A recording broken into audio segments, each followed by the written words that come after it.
Well, hello there, Applebiteys. This is your Applebite Written Writ Ralph talking to you straight from our show here, The Written Writ.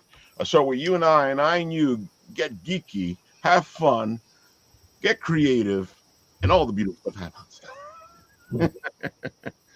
Today we got a nice group of people here hanging out and talking about various things and various geekeries.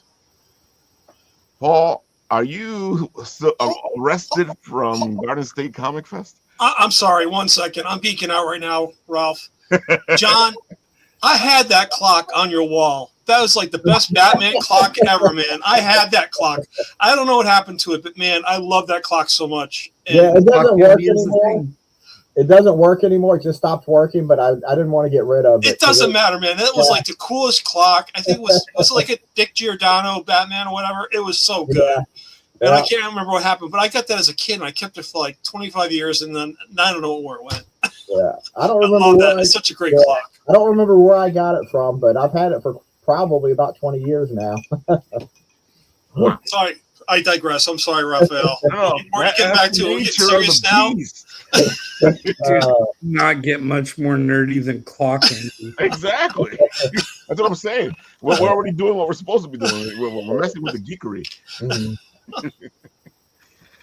But I feel like I'm still tired from Garden State Comic Fest, Paul. Oh, you were working hard. I was just standing around talking to people. You were like actually walking around and interviewing everybody. That's a harder job than what I did. Yeah, but I've done your job too, and it takes a lot of work.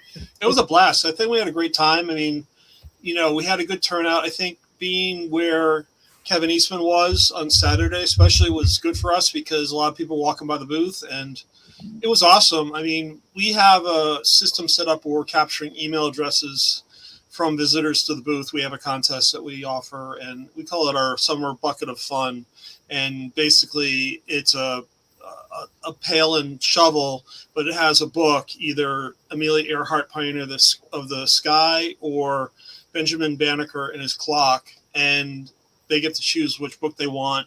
We offer a T-shirt along with some stickers, and so it's really cool, and people get interested in it. And I draw like 4 prizes and send them off. It's just a matter of getting people to respond to the email. That's a big challenge right now. So. Yeah, I used to have more trouble trying to get people to sign up for my email list, but I actually give away a free comic now. It's only an 8-page comic, and if you sign up for my email list, you get the comic. Since then, my email list has like grown so quick. Yeah, it's funny because I had the preview issue for sale at our booth, John, and it got to the point on Sunday. I said, I'm just going to give these away because I think. You say, hey, you want a free book and I'll sign it for you type thing. And say, I'll take it. Yeah. So they come over and then, I'm trying to get the book out of the bag. My wife, Mary's like pitching time and forces to them. It was great. So it was good. It was very good. Yes, it was. It was really, really good.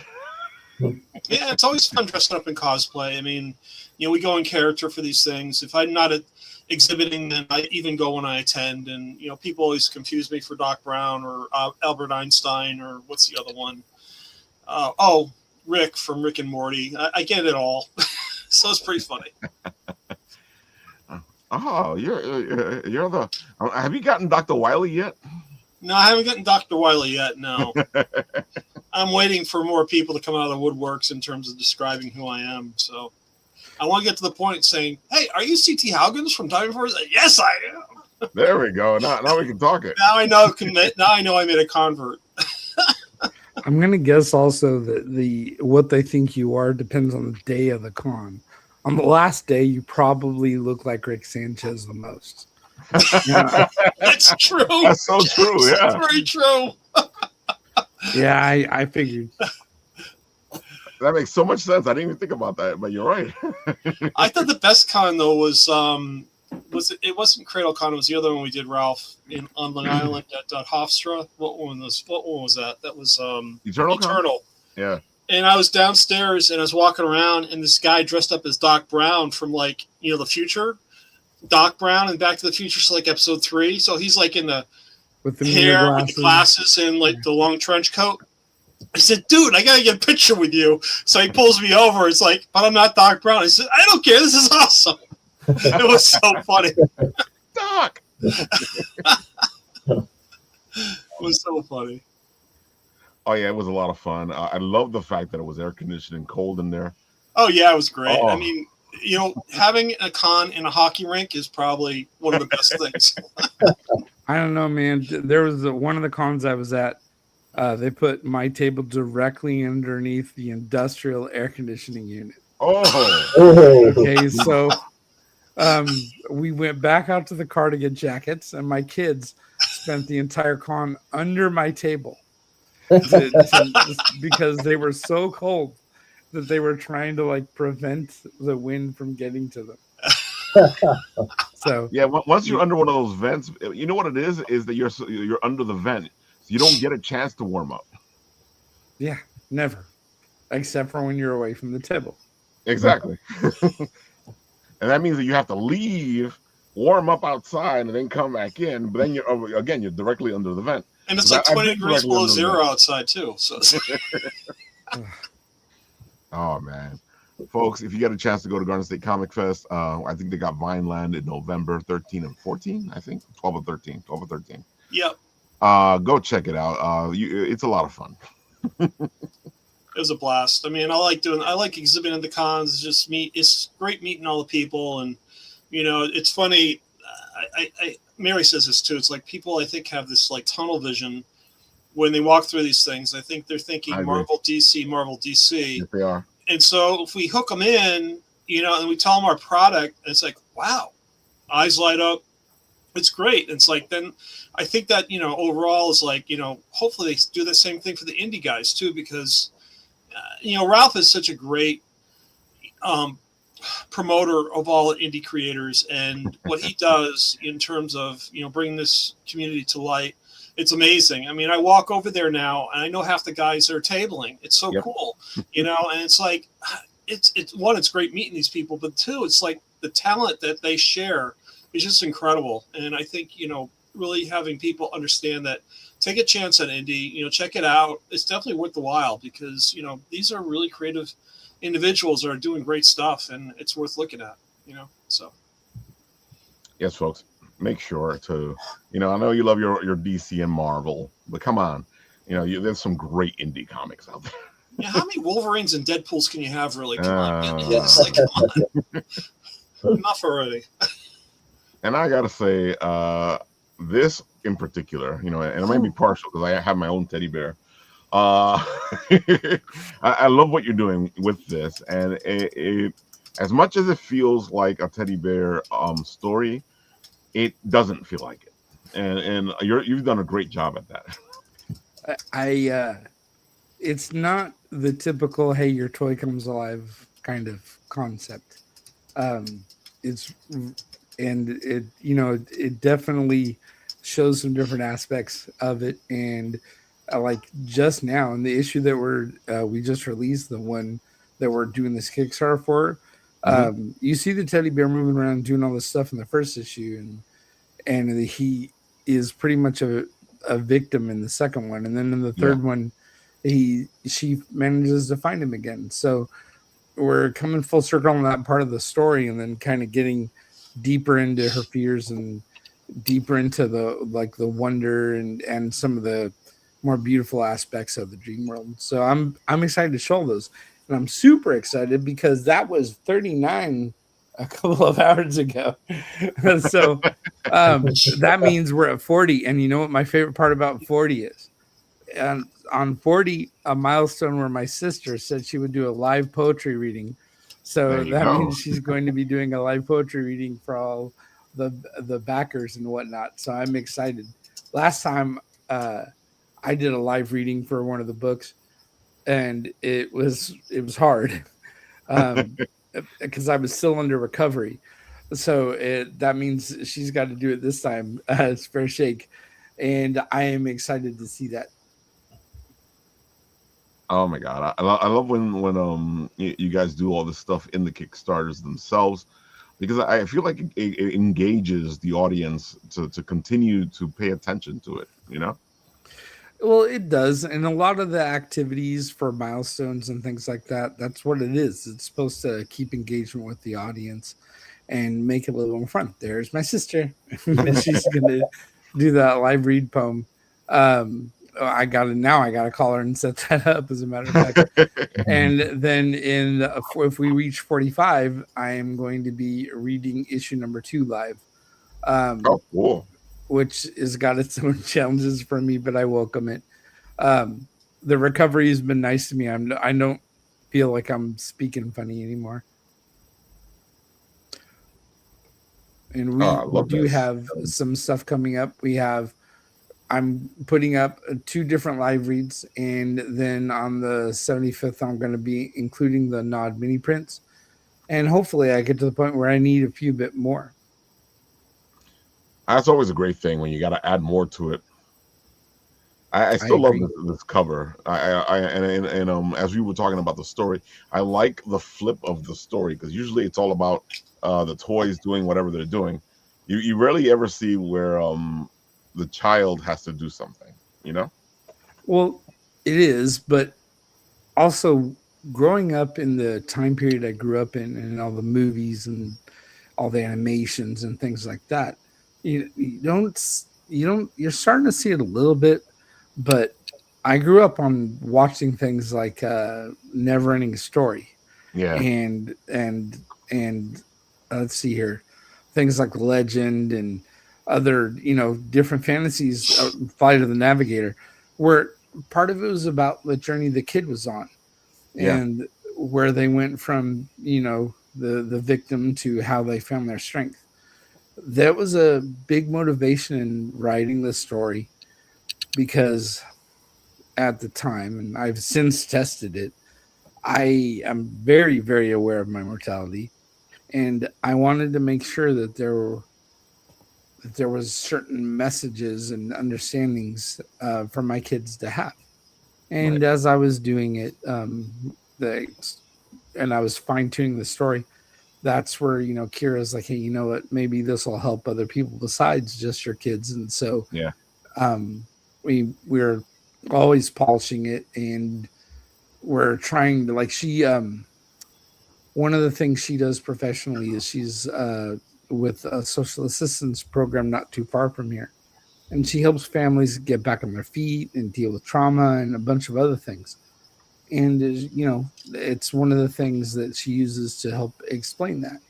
And there's plenty of people who have bought it and been able to identify with the loss and with the hope and the trying to realize her inner strength. And the story itself is about a little girl who loses her father because he gets ill, and all that grief, all that pain basically attracts nightmares from the dreamlands, and they're coming basically to take away that energy, take away that youth, that exuberance, that innocence away from her. And this is about how they go about doing it. She's got the teddy bear Patches, who's trying to protect her from all those things, and one of them drags him into the dreamlands and basically dares her to come after him. And so we're basically along the journey with her, trying to find him and bring him home. And along the way, she gets to meet some interesting allies. That's Gandalf right there. That's her pet hamster that manages to hitch a ride in the dream world. He can talk. So he's always trying to advise her. And there's other characters like Misako, this giant dream cat that's trying to keep her safe and things like that. And she runs into other monsters all along the way, trying to find him and bring him home. Great journey. I always love the hero's journey. I agree. It is the hero's journey pattern kind of throws some weight that people can identify with, and they find pieces of them that they're missing, and they find reasons to find that strength within themselves. And when you follow that kind of a structure, and we definitely try to adhere to that as much as possible, give people a chance to find some of those sources of strength within them. I like this cover. That's Jared. He's a super cool guy. Every week I try to participate in Scatter Comics with Jason Doobie. Does a live like free draw where he does an indie character Right. and he posts up some examples, and several of us other indie creators also try to do that, like Ralph Warner and Keith Carmona and a couple of others. Right. And this was the product of Jared's mind. That is Patches hanging out with Rob Multari's Wolf Cub character. I had a feeling. Yeah, Jared did that one for me on the when we were doing the last Kickstarter, so it was a little bit late to what we were doing, so I used it as an alt cover for this one. That's great, and I love this whole cross promotion and crossover type of thing. Yeah, You got to lift everybody else up. You got to help other creators. I agree. That's what we like to do here. The artwork almost looks like watercolors. It's so good, Yeah. James. I mean, I was just admiring your page because I had to find it myself because Ralph didn't put the link in the chat yet. So that's okay. Hey, But we're talking here. that's okay. I wanted to back it, and fortunately, I had to find the link myself, and I did do that. But regardless, I found the artwork to be really amazing. It's just the way you use colors, especially the tonality, is very almost limited on the panels to a certain color set. It's really cool. I like it a lot. I appreciate that a lot, Paul. I'm actually colorblind. Ah, I don't see red and green the way everybody else does, and so it has some weird effects. So a lot of times I'll make my kids come over and tell me, "Does this look right? Does this look right?" And then save the color profile so that I can reuse it. And the watercolor feel where we're getting all those different levels and the rest of that. I'm always trying to like play with light. It's something I tried on the very first book I was on, which is a great deal of time ago. That was that was 2014. That first book was a gray tone horror book called Inheritance, and it was very beautiful, but it was also had a lot of work put into it. And I tried to simplify over time so that I could replicate that easily. And I've been working on it ever since. I'm actually going to do a giveaway here soon. I'll be letting everybody who's following it in an update know tomorrow. Where I'm going to set a date and I'm going to do a raffle. And one of the backers is going to get an ink wash that I'm doing because I am trying to play with it digitally, and you see that in the comic, and I'm trying to do it, but I'm also trying to do it in real life with blacks and grays and other things like that. But all of it's kind of it's more than just practice. I'm trying to get I'm not to the point where I was before, but I'm probably like 99%. And I've come a long way since last year, and I'm really grateful that I'm not walking around in circles and all the other problems that I had.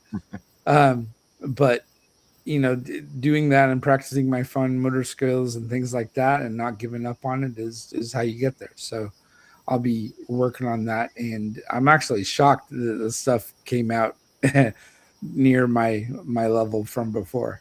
So Ralph, could you click on the inside the book again? Examples. hold on. Which way? Yeah, click on the left inside the book examples. Fourth one down from the top, bud. There you go. There we go. There you go. Good. Now scroll down. This just blew my mind. Keep going. I'll tell you when to stop. That is awesome. Keep going. Keep going. A little bit further. Here, this panel here. This is amazing. Go down just a little bit more. Just that bottom set of panels alone, that's really incredible, James. I mean, you got the shadows working on his face. You've got him on her face. His face, her face. It's so cool. It's so cool. I love the way the eyes there, and you get the shadows coming over it. It's amazing. I just love that. It's so cool. That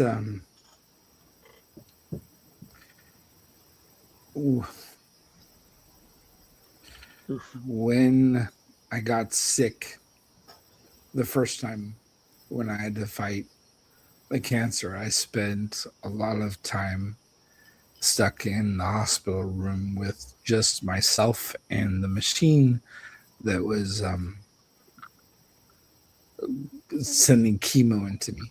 And Oof. most of the time, it wasn't that bad. But there was this moment where they said, hey, you're not going to really enjoy the next piece. You'll be fine for a day or two, but then after that's going to get really hard. And I was like, what do you mean? And they're like, well, we're going to, you'll kind of see, we have to put a chemical in you now. We always wait till the end because it's the hardest one to do. Most people don't know it, but chemotherapy was developed because of mustard gas.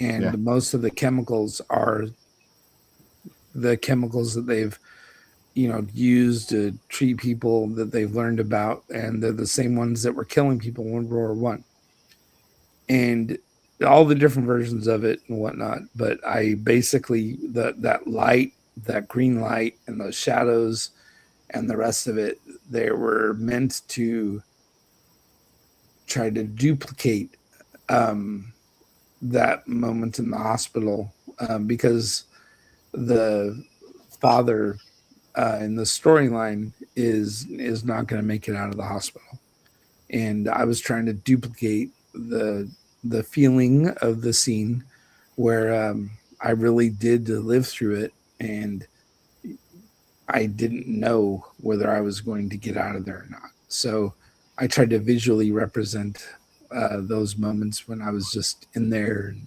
shadows were growing long, and the only light was the green light from an irradiated chemical that it was so toxic that they had to change out the plastic lines when they switched over other things because it reacts and destroys it.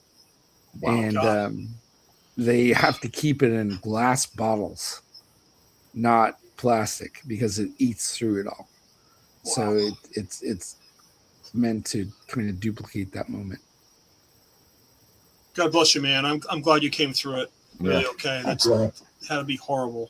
Trust me, so am I very much every single day.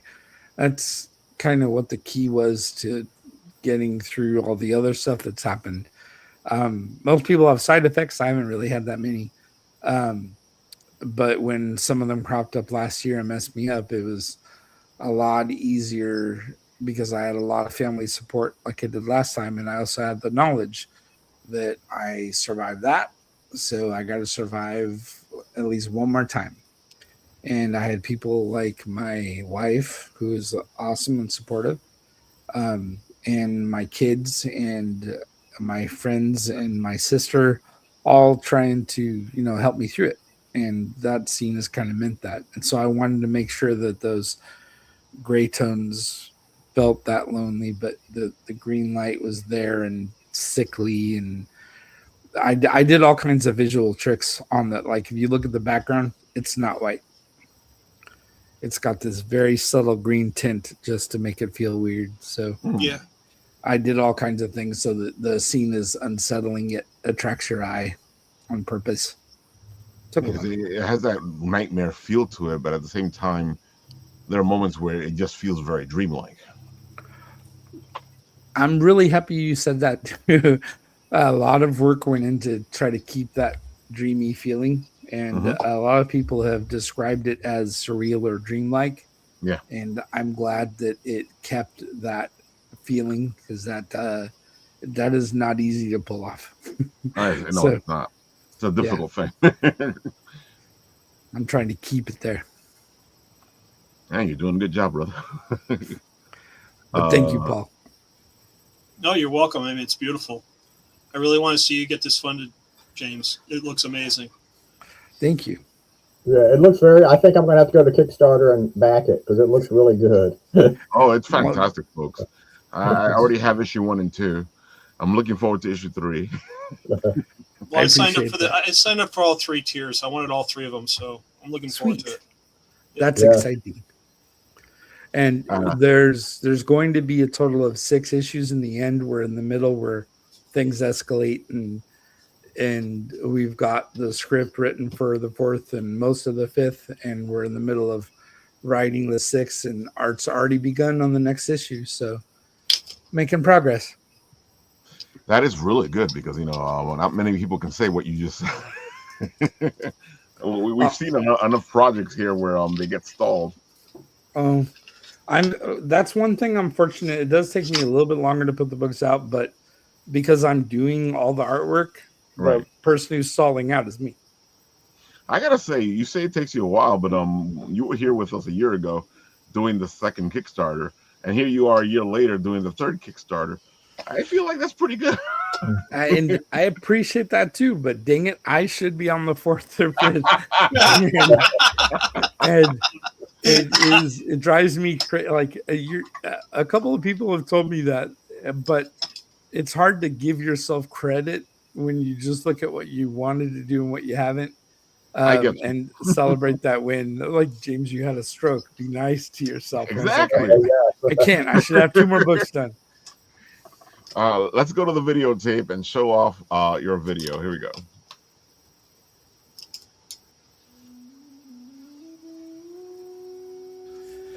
Alrighty, ladies and gentlemen, it is time for some Paladin Nod. We are returning here. We are up with issue number 3, where the story takes a turn. Because life takes a turn.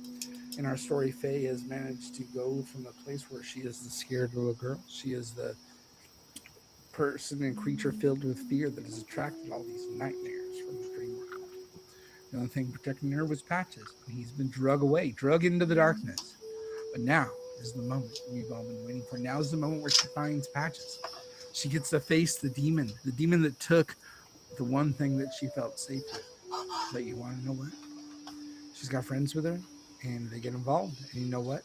Life is not as simple as we'd all like it to be.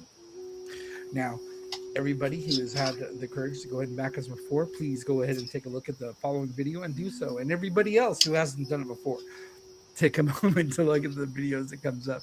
Because I want to share this story. I want to get it out to people who are afraid of the darkness. I want to get it out to everybody who needs to hear the words. Never underestimate a girl as a teddy bear.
I gotta say, I like showing the video because you do a great job with it.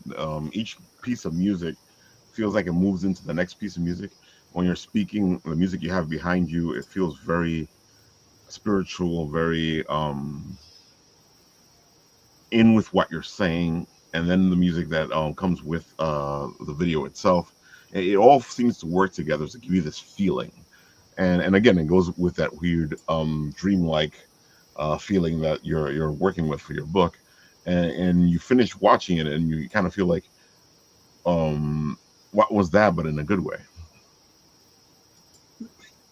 That is pretty cool, especially most of the videos I did before this were for Damage Inc. And that's just heavy metal and blowing things up and explosions. So it's definitely different than the past. And I really wanted, it was important to both Kira and I that anytime people see the book or see any of the videos, that they really do get a feeling that, yeah, it's scary, but there's something wondrous and beautiful going on as well. You do a good job at showcasing it. I feel like if somebody comes onto your Kickstarter, they know what they're getting. I hope so. Which is important, because I've been to a Kickstarter where you go on, you watch the video, you look at the information, and you're sitting there going, "What?" Yeah, I've seen those. I've seen. Oh, I'm a part of Comics Launch, so there's a lot of studying and a lot of tips and a lot of help to get us to there. And one of the first things is clever does not beat simple in any way. Try to convey what you want, not what you want them to figure out. It's it's not film school. It's funny that you say that, because as writers, we have a bad habit of doing that, especially when we're explaining to other people our story or what we're writing, because we're sitting there going, well, I want you to figure this out, so you kind of like leave things out that are important to tell people because it's information they need to know about what the story is. You always want that feeling as a creator to interact with people, right? Yeah. Like John, when people tell you about your books, you want them to tell you what they like about it. And it's even better when the thing that they like about it is the same thing you like about it. And then you feed off each other, right? Yeah. And every creator, every writer is always chasing that. And then some of us chase it a little too hard and forget that, some people need to understand things a little bit differently.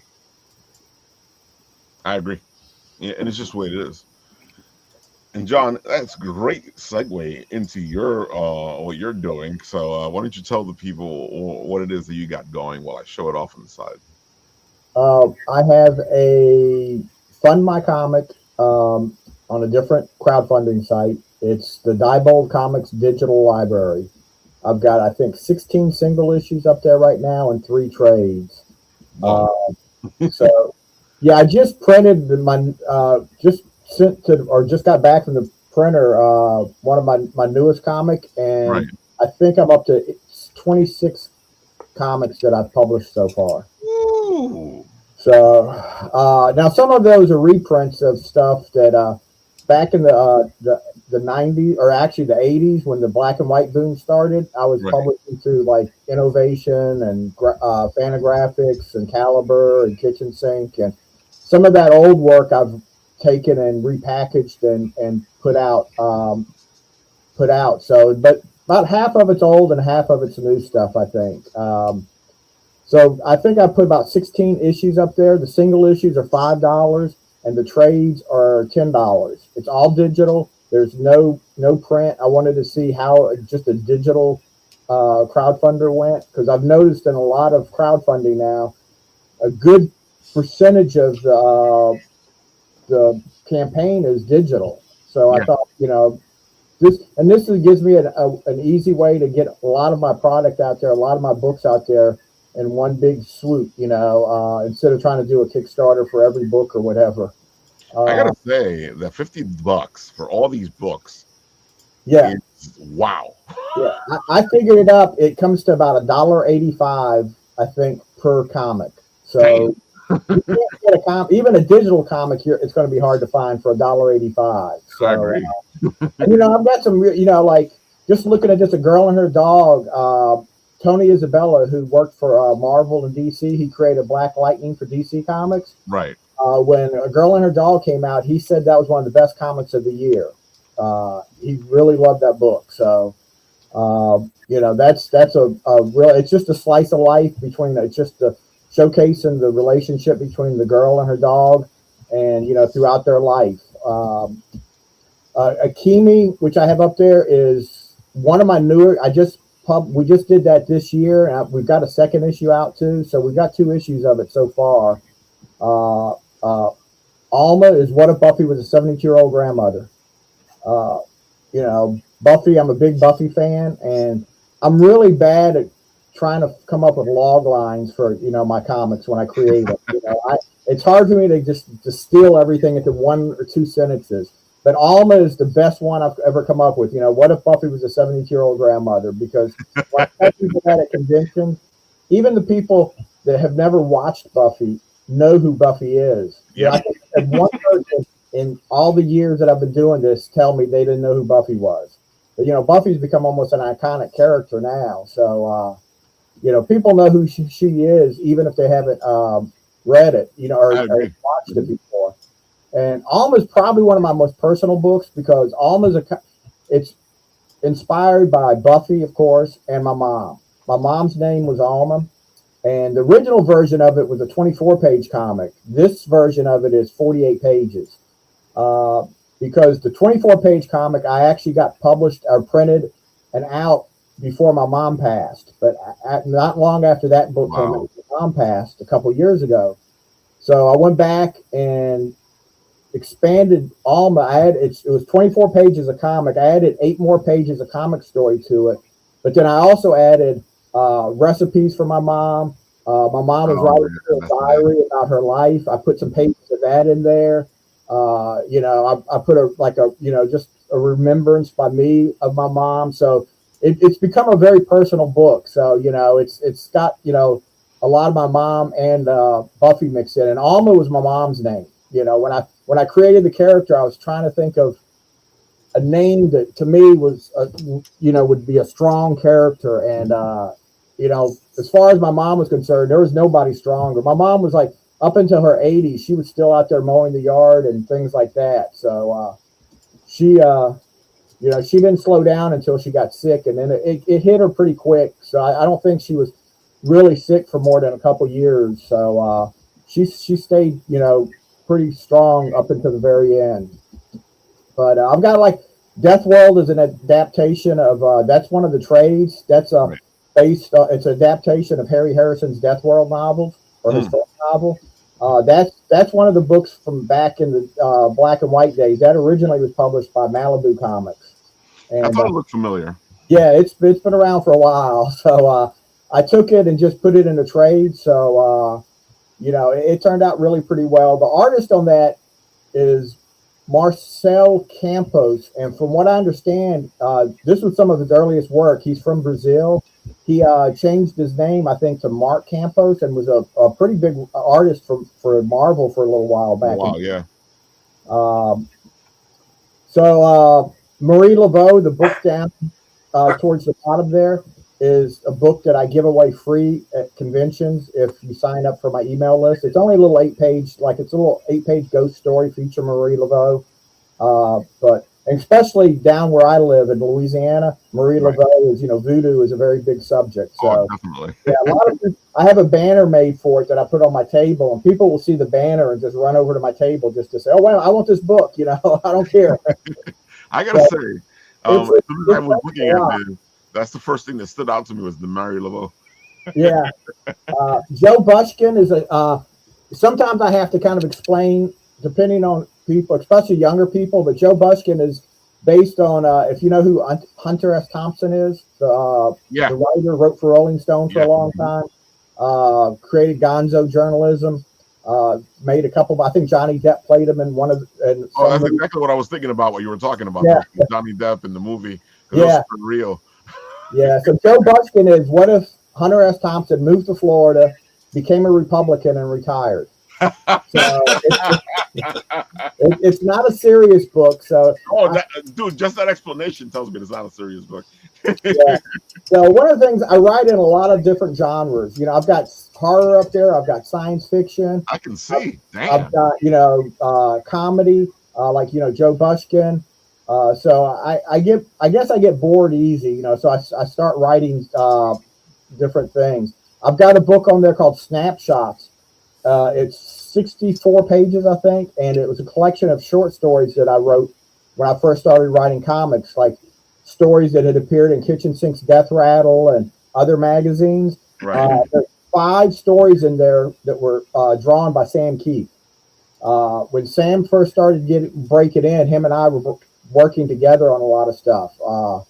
So I worked with Sam before, he sold anything, and we did we did 5 stories. 4 of them have been reprinted in the I-Before-E collection that Fantagraphics put out, which I think that's out of print now too. But the 5th story, I don't think has ever been reprinted anywhere else. I keep saying that somebody's going to come up and show me that, yeah, it's reprinted. It's in this book, man. But it was actually a story that Dave Garcia, who created PandaCon, drew, and Sam inked it. So there's 5 stories in there, early stories by Sam Keith, probably before, some of the stuff was before he did anything else in comics. So, it's, and you could see Sam, he started off almost like drawing just like he ended up, that made him famous. He was good from the go. So Getaway Driver is a crime story. So that's another, I kind of, like I said, I do different genres. Robot Sex is science fiction. I always have to tell everybody it's not X-rated. I was looking for a title that would kind of like grab people's attention, and it does. 2 Tons of Fury is another comedy issue. Basically, what we did is we took some characters from the public domain, Herbie the Fat Fury and Fat Man the Human Flying Saucer. That's why they look familiar. Okay. Yeah, and we created this story. The artist on the book is Larry Guidry, and he's a friend, and he lives, near me. He lives in New Orleans, and he's a huge Herbie fan. He's like, he loves Herbie, and he's been after me forever to write a Herbie book, and I kept telling him, no, I don't want to write a Herbie book. Well, he was doing for eBay, he was like doing imaginary covers of like the Justice Society and he's a big 60s comic fan. And then he actually did this cover for like a imaginary story of these 2 characters meeting. And when I seen the cover, I was like, all right, you've convinced me.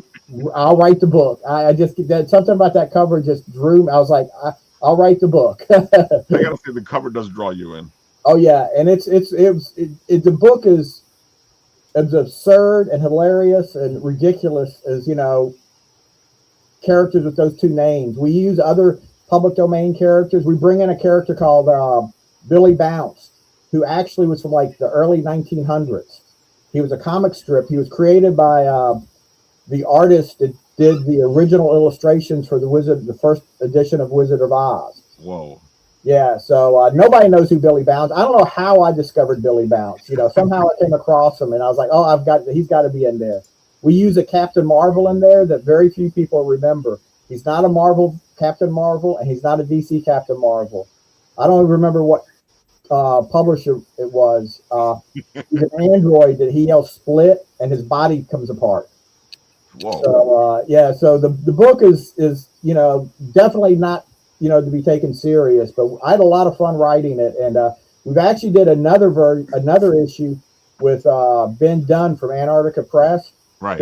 He actually published that issue of it through Antarctica Press too, and he wanted us to have the characters meet Tomorrow Girl, his character. So we did a 2 Tons of Fury meets Tomorrow Girl, and we're actually working on a 3rd issue where 2 Tons of Fury meets Cthulhu, which this one is going to be really off the rails. Yeah, it sounds like it keeps getting more and more off the rails. Oh yeah.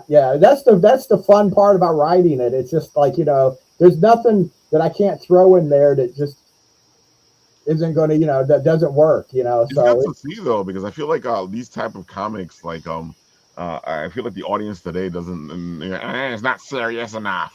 No, most of the people, we actually, 2 Tons is a really good seller for me at conventions, but it usually sells to the older people that remember those characters from the 60s.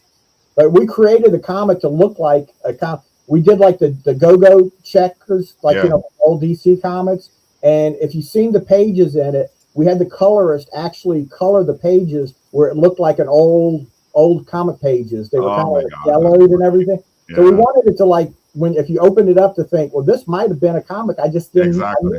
It looks like it by looking at the cover, because usually, when you see these covers, they're way more crisp, and this looks like something that's been laying around there for a while. Yeah, so we went out of our way to kind of make it fit that image. And like I said, it's a really fun book to write. It's one of the few, you know, when I write a book, it's taken me sometimes, months, maybe even years to finish a script. This book I actually wrote in one day. Once I got the idea for it, I have this little stand that I stand up because I get tired of sitting. I went out on my porch, put the stand, turned the radio on, and just spent the next 5 or 6 hours writing it. And it just wrote so easy. And I wish everything I did went quite that easy. But it's good. Like I said, it's good to see because, I feel like those fun things, and I feel like, like Batman, the 66 Batman, these can't be fun things. And now, if you try to do something like that now, you get that pushback of, it's not serious enough. And I'm always like, it's a comic book. It's a comic book.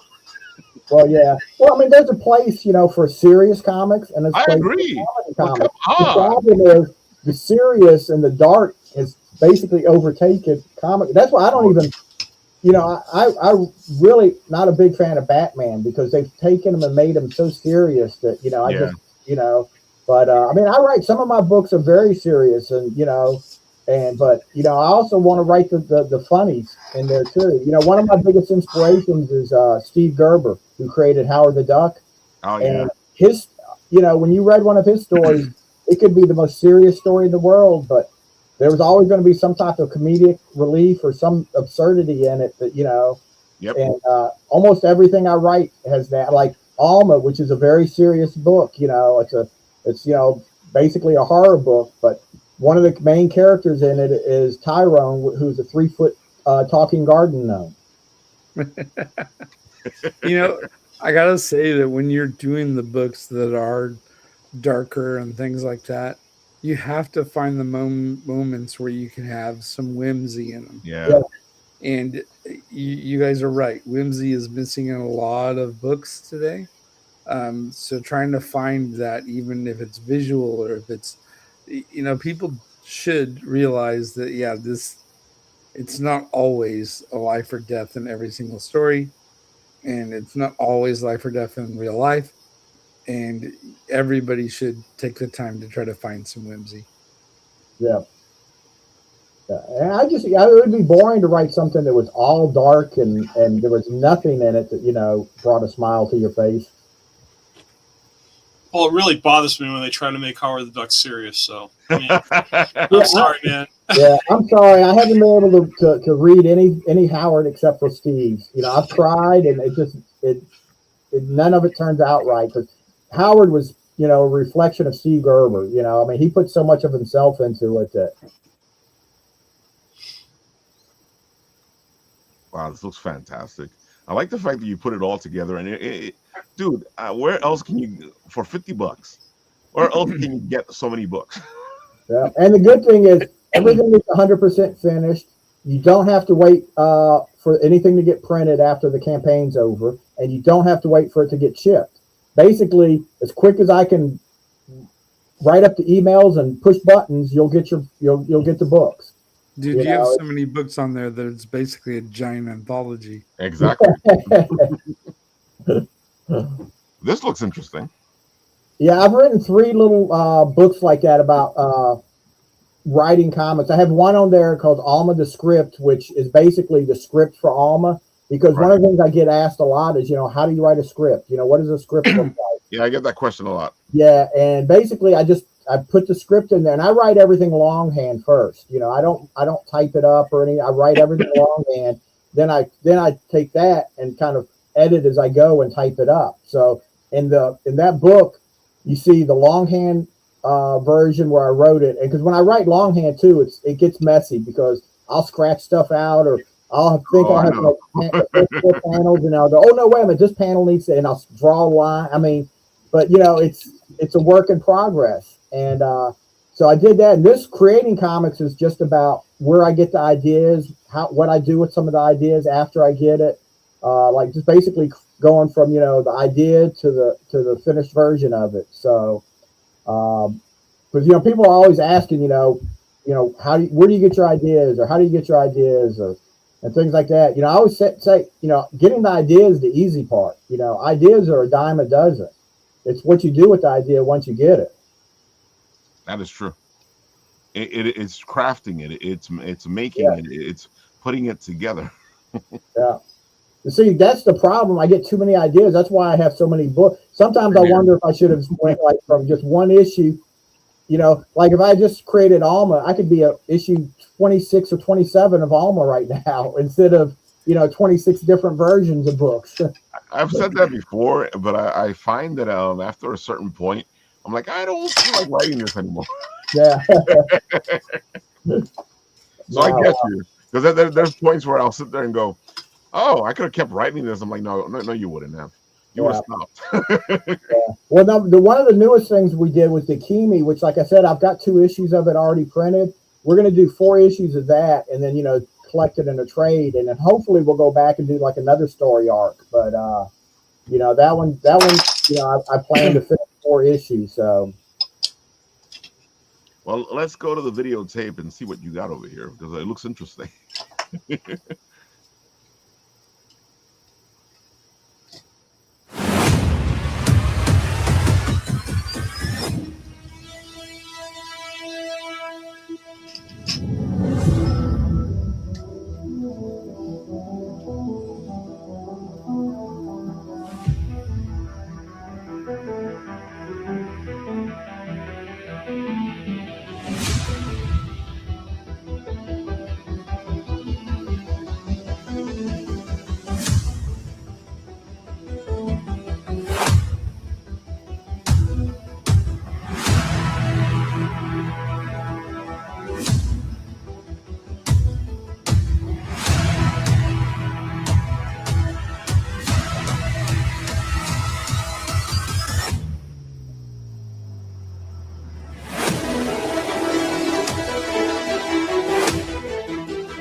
That is amazing.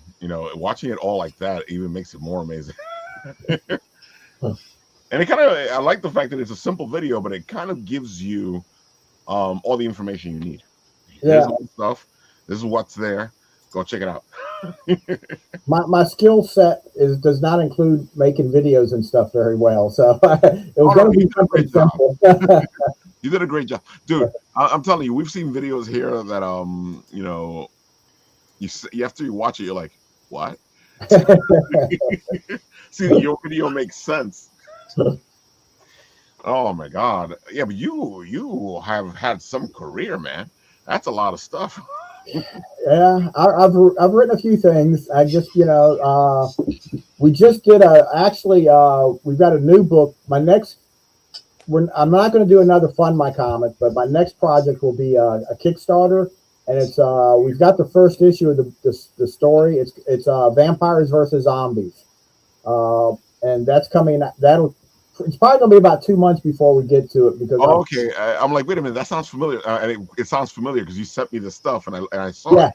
Like, well, before I did this, I wouldn't be able to victimize a zombie.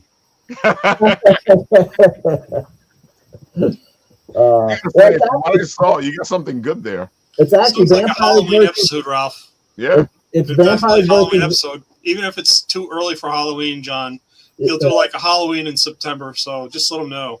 Yeah, it's probably going to come out around September. But it's vampires versus zombies: the Journals of Enoch Chase. So the main character is Enoch Chase. He's like a monster hunter, a demon hunter. He's also, depending on how versed you are in Bible history, he's actually supposedly Methuselah's father. And back in the day, there's actually a book, one of the missing books of the Bible called the Book of Enoch. Yeah, Enoch was supposed to have been such a good virtual person that God took him to heaven without him having to die. Yep. Well, in my storyline, he actually decides he's tired of heaven and he comes back to Earth to fight the monsters and the demons and stuff. Right. You gotta find a reason. That's a pretty good one. Yeah, well, I didn't want to just have like monsters and zombies or vampires and zombies, just a big fight. There's a lot of fighting in it, but I always try to find some type of core or some type of the actual core part of the book is a story about motherhood. So there's a little bit more to it than just all the fighting and everything. But that's what we do, you have these stories inside of these stories. Yeah. It makes it more interesting. I'm a little confused though. I mean, does anyone really die? I mean, is a zombie not smart enough to like get a wooden stake and like kill a vampire? And, I mean, the vampire can't suck the blood from a zombie because I don't know. I'm a little confused. I gotta read this, John. I really want to see where you go with this. I gotta tell you, Paul, from what I saw, just the art of it. There's no doubt. I mean, I'm sure the art's great. I really want to know what the story, how it works out. This is really interesting to me. Well, one of the issues I'm having with the Kickstarter is they actually flagged it because of the blood and stuff in it. Oh, come on. So we gotta find a work around that. Yeah. Kickstarter's in their new version of. I don't know what they're doing. The new version. Oh, you got struck down by that when they were trying to. Okay, yeah. There's a couple of guys I know that were stuck as a result of that, and just trying to make it right for Stripe, kind of a thing. Yeah. They've since rescinded it, but like, oh my god, there was like every indie creator I know was like freaking out about that. Yeah. Well, they just pulled their version of it, but they still said Stripe can still, say no. So they really didn't do much. They just kind of like passed it off to Stripe now.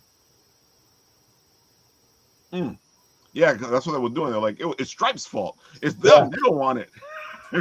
Yeah. Well, there's one Kickstarter. I don't remember who it was, but he had funded, and I think he funded like $40,000 or $50,000, and Stripe refused to give him the money. Wow, that would hurt. That is messed up. That is to me, that's something wrong with that. I mean, if you want to say no at the beginning of the project. Tell you can't do it, but don't go through the whole project and then come up and tell you, well, we're not giving you your money. That sounds like a lawsuit in the making. So yeah, sounds like a lawsuit to me. But isn't Stripe what funds OnlyFans? Yeah, that's the hypocritical silliness. That was part of the argument. It's like, wait. You guys make an insane killing working with OnlyFans, but you're gonna mess with Kickstarter. Yeah. People in glass houses. Yeah. Oh man. So folks, I put both links into the comment section. Paul, why don't you regale us with all the stuff that you're working on, because you are a busy man. Sure. So I am the founder and creator of Time Enforcers, which is started out as a video game. Episode 1 is on the app stores, Mac, PC, Android, and iOS. And we're currently working on episode 2, but me being myself and being, I think, a little ADD, I think my family says I have it. I was working on episode 2, which is looking really cool. It's actually going to be a Galaga experience. You'll fly Amelia Earhart's plane and shoot at the bad guys. But I really would need to create essentially cinematography animations in order to animate the story. So doing that, I said, well, if I'm going to go through all the art, trouble of creating artwork for this video game, I might as well create a comic book. So that's what's really come about. Episode 2 is starting out as a comic book, and so just close that window, Ralph. It's great. But yeah, if you can, join the pre-launch. We're trying to get people involved with the campaign before it actually launches on the 13th of July, which is like less than 2 weeks away. But the whole point is, I want to get this book out. I'm really excited about it. It's part of a larger education initiative that we've worked up. We really, our grander vision for Time Enforcers is to make this an educational experience for kids. It's all about making learning history fun. It came out of COVID. I just saw the trials and tribulations with educators and with students in terms of learning virtually. I said, there's got to be a better way. So that's what, that's how the video game first developed. And then with the comic book, or I'm calling graphic novel at this point. We're using that as a way to apply what we call universal design for learning, which makes it more inclusive for readers to get involved. So we have, in addition to this comic book that we're developing, we're also doing a tabletop role-playing game, which, again, it's all about engaging kids at different levels so that you can get them involved in learning. And so doing this approach, I've spoken to many educators about this, and they're all fascinated by it, because we're not gamifying the experience. We're making the experience almost like a game, meaning that, you're going to use a graphic novel, or you're going to use a tabletop role-playing game, or you're going to use these mission journals that we developed that it gets the kids writing things down as opposed to staring at a screen. And so it's getting back to basics with the education format so that the kids will become interested. And it's all about, having them get involved and actually learning the things they want to learn. And so what I love about this program, the way it's developing, is we're touching on all the sweet spots for educators and for the kids, and just having it so that we bring social studies into light. Because right now it seems that everyone is focused on English language arts and mathematics, and history is getting left behind, which is not a very good thing. Because if you don't know where you come from, you don't know where you're going, and there's no way you can judge where you are at this point. So I just, it's a passion project of mine, but it's actually, I'm building it up hopefully to be something more than this. So that's where we're going with this. Hey, Paul, I got to ask, what rule system did you base the role play game off? It's going to be based on Trivial Pursuit, but also Dungeons and Dragons.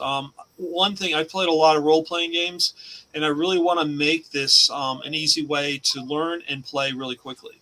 A lot of times these kids, they may have learning disabilities, and you don't want to make it overly complicated.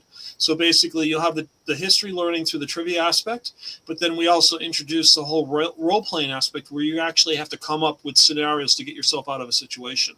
And so, I really like that combination of both those themes into it, because it brings in creativity as well as, the object of trying to learn trivia at the same time. Well, I love the idea of you tying history into. I'm a big history buff. I'm always reading, nonfiction books and stuff. I like that, you're tying history into it. Yeah, it's one thing I wanted to do. I mean, I started off with the first episode being focusing on feudal Japan, because I love the Seven Samurai, I love the Magnificent Seven, and I thought it'd be really cool to have that aspect, as a learning part. With this next episode, we're actually tying in Amelia Earhart, Togo, who ran the sled run in 1925 in Alaska for the kids with diphtheria. And then I have two characters that I made up for this. One is Detective Nick O'Time. He's based on the film noir characters from like the 40s and 50s, like the Humphrey Bogarts and the Robert Mitchums and the whole black and white era. And then Maisie the mechanic, she's actually an engineer who went to MIT and then graduated from Caltech with a doctorate in warp technology. So it's, I'm trying to make this a way for kids to identify, who they can be and aspire to be something greater. And what better way to do that than learn about the people who came before us and see what they did. I mean, these are just regular people, and they took it upon themselves to follow a passion, take it to the limit, and then really make a change. And there's no reason why we can't do that, why kids can't do that now. It's the same sort of aspect and attitude. So. Just amazing. Yeah, the Kickstarter's going well. I mean, I have an ad campaign going on through Facebook and Instagram, and I'm seeing a lot of people who I don't know getting interested in this. If you go through the pre-launch page, you'll get a free copy of the digital comic that I have, and then you'll have an opportunity to purchase what I call the VIP section. There's basically two cards. One is of Nick and the other is of Amelia. And the way I'm working this is, I came up with this idea over the course of the past couple of weeks. These cards will play into the role-playing game, and if you have them, they'll actually have extra power-ups when you go to play the role-playing game. Because the way the game is designed, we use the dossier cards to do that.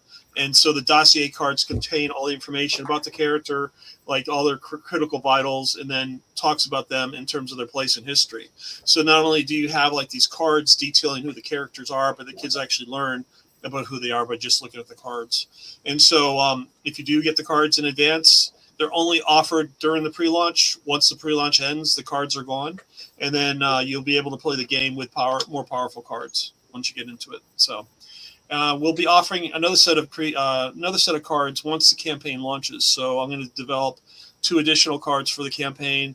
I think anyone that is going to join, it'll be kind of a surprise bonus.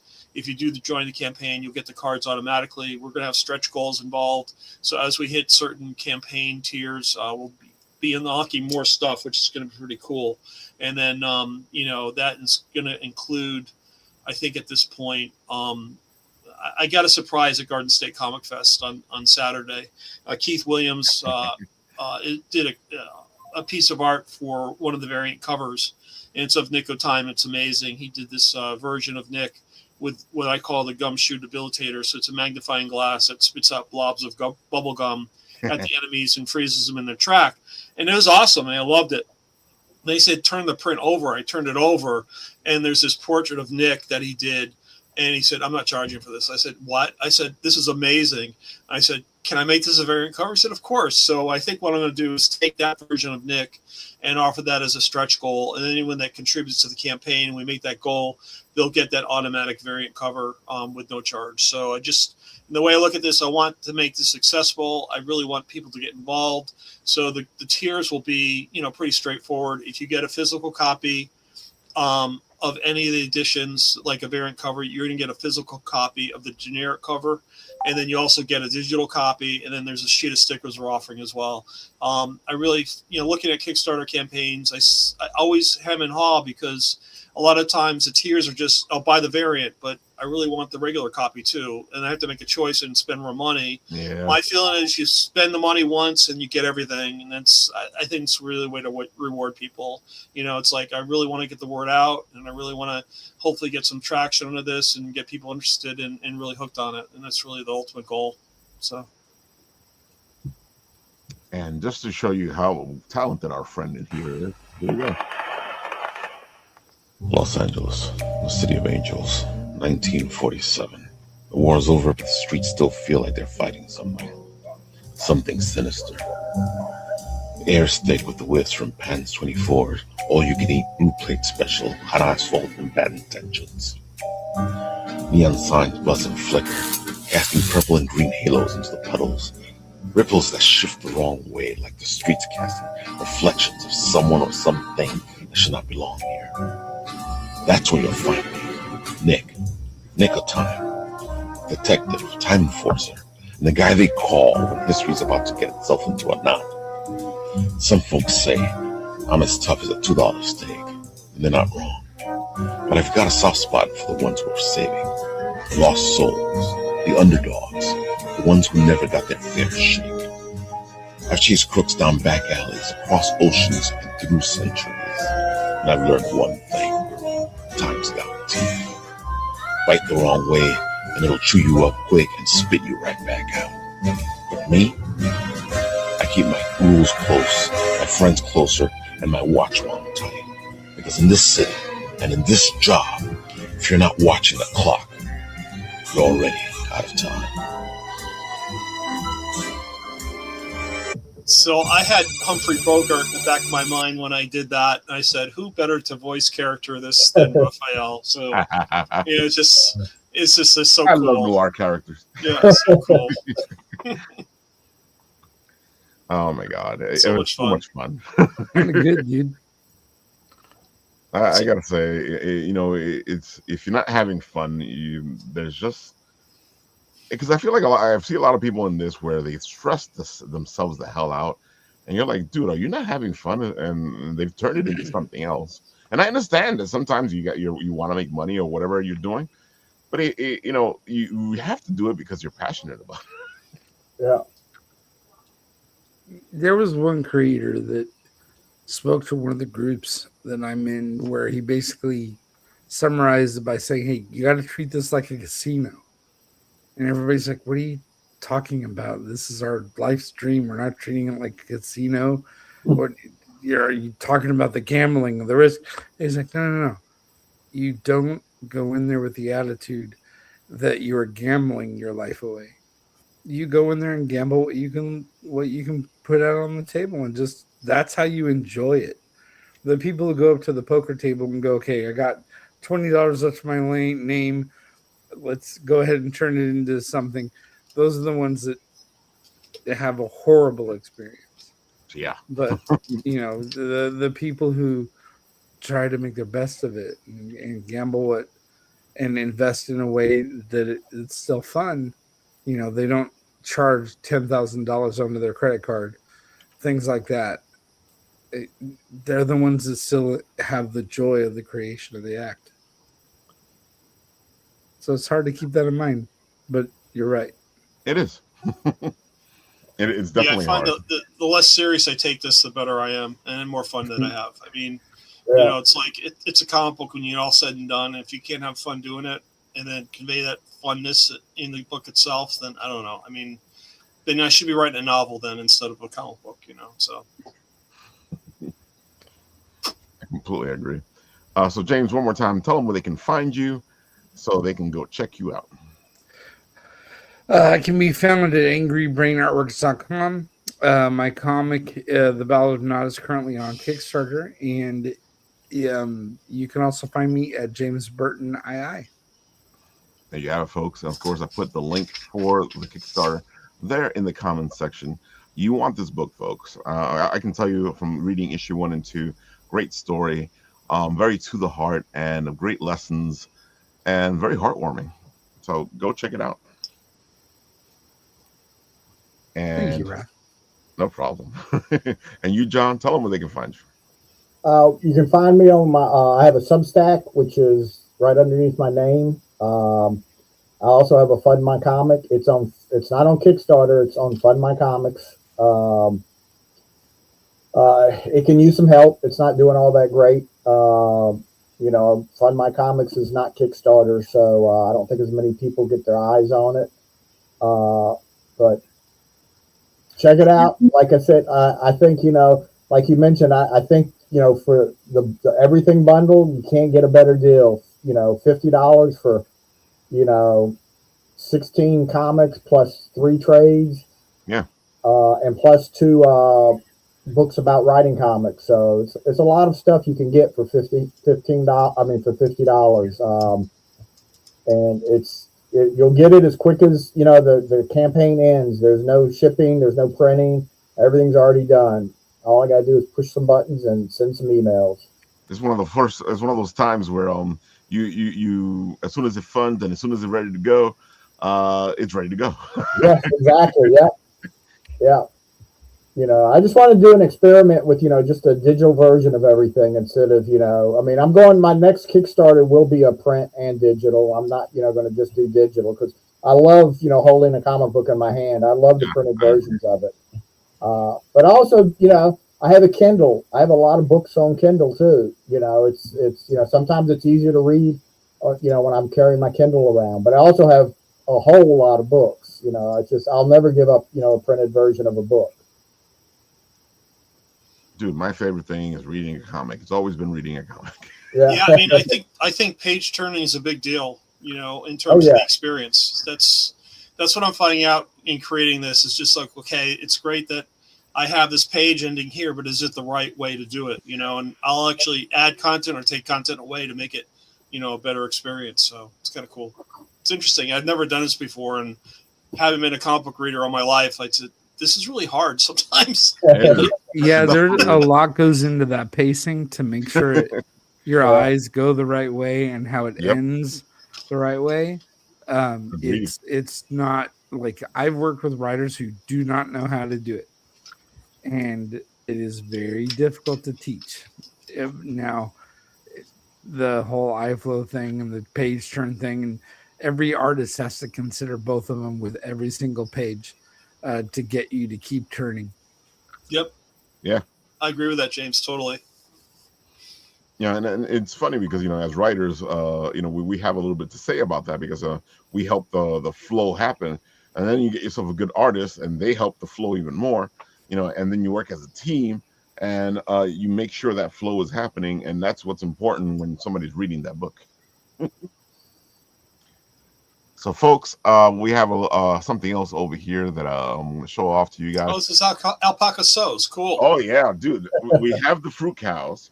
And, of course, they got an apple cow. So I have to say, get your apples, folks. You know, we're Bitten Apple TV. Go get your apples. She is actually, she already funded. She already went through her first stretch goal. And now that I'm looking at this, she's at her second stretch goal. That's too funny. Dude, and I'm telling you, folks, you apple biteys out there, get your apple cow.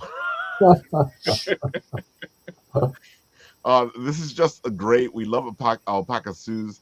She does amazing work. And these sows, man, alpaca sows. It's not Suze. Are you gonna take her to court or what? It's alpaca sows. Come on.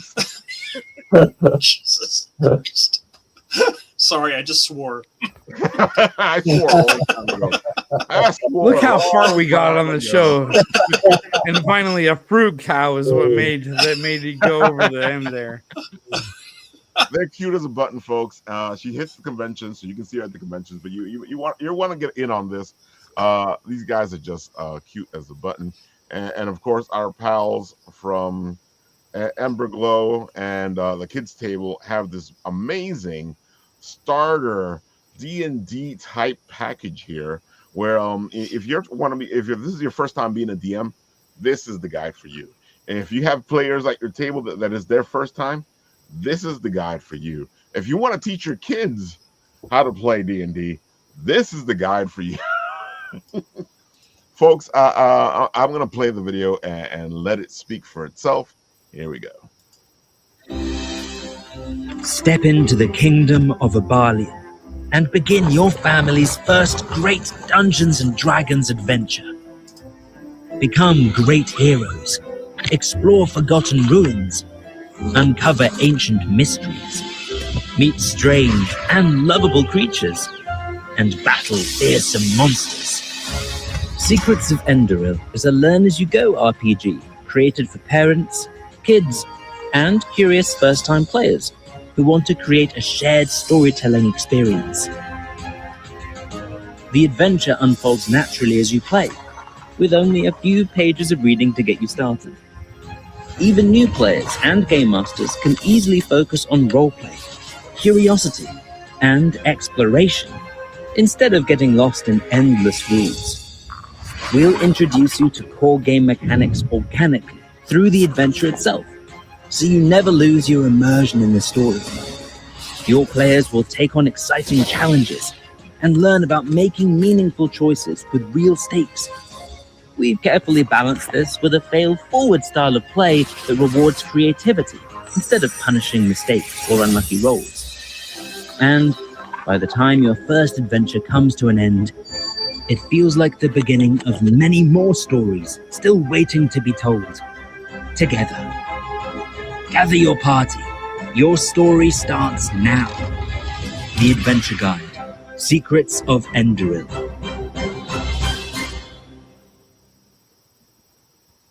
See, folks? I wasn't lying, right? Folks, I hope you've enjoyed today's show. These great creators have amazing stuff. Go check them out. Support them. Support indie creators. I gotta say, if you're looking for something, if you're looking for that story that you've been looking for all your life, it's in the indies comics that you're gonna find it. I completely believe that, because that's why I started supporting indie comics, because I got tired of waiting for the stories to show up in the big two. Yeah, that's absolutely true. I buy big two books like so sparingly, and I'm just finding things a little bit different now. I only pretty much buy indie books, no matter where it's from, because they're just more creative. There's more sincerity, and that's kind of missing in all the raised by committee style that the big publishers do. I completely agree. All right, folks. Any last words before we go? No, it's just a pleasure meeting you, gentlemen. It was really great. It was an honor. Thank you. Thank It's you. nice meeting you too. Yep. Thanks for having me. It was a good hour and a half or 2 hours that we were on. John, as always, you're always welcome. When you do the new Kickstarter, or you just want to come back and geek out. James, same thing for you. You already know that. If you guys want to come on and talk and geek out, have fun. Yeah. Paul, of course, you know that. I'm always here, man. I can't stop looking at that clock. I miss my clock so much. That was such a coolest clock. We're going to circle back around to the clock, of course. See, that's what you call full circle. Exactly. You're the first person that's noticed that clock and all my podcasts and everything I've done. I knew exactly which one it was. It's just like, because I remember the gray outline ring. Yeah. It's like the yellow hands, and it's like Batman in the middle, looking so freaking cool. Oh, I mean, I'm back to the big two again, but I'm sorry, that's such a great clock. It is a cool clock. Man, I gotta make a clock reward. All right, folks. But don't get me wrong, James, your background's amazing. So the Ballad and Nod looks incredible. So really cool artwork. So. I feel like the creature's trying to eat your head, though. Yeah, I didn't say enough about that. I'm sorry. I digress. I got focused on the clock too much. Okay. Don't worry about it. No, I just need to put all that wonder inside of the clock and make a clock somebody can purchase. Now that I know there's so much clock enthusiasm out there. Yeah, I mean, hey, if you did a Ballad and Nod clock, I think that'd be so cool, James. Think about it. You could have like that big guy there with the mouth and like be awesome. I'm being serious. I'm gonna go look into what I can do for the next one. Yeah, that's really cool. I bought one. All right, folks. Hope you had a great time. Geek out. You can join us Mondays at 7:30 p.m. Eastern time for Apple Bites, and Wednesdays at 10:30 p.m. Eastern time for the Written Writ. And I'm working on having a special Friday show because I have a friend who wants to come on, and we're going to talk. We're going to be discussing comic book writing. So if you want to join us on Friday, I'm hoping to do it at 7:30. We'll see what happens because life sometimes doesn't allow you to do stuff like that. Can't you give a little bit more forewarning than that? It's like freaking 2 days away, Ralph. I mean, come on, man. I'm working on it. What the heck? It's still up in the air. Still up in the air. All right, here we go, folks. On this show, when it ends, I press the button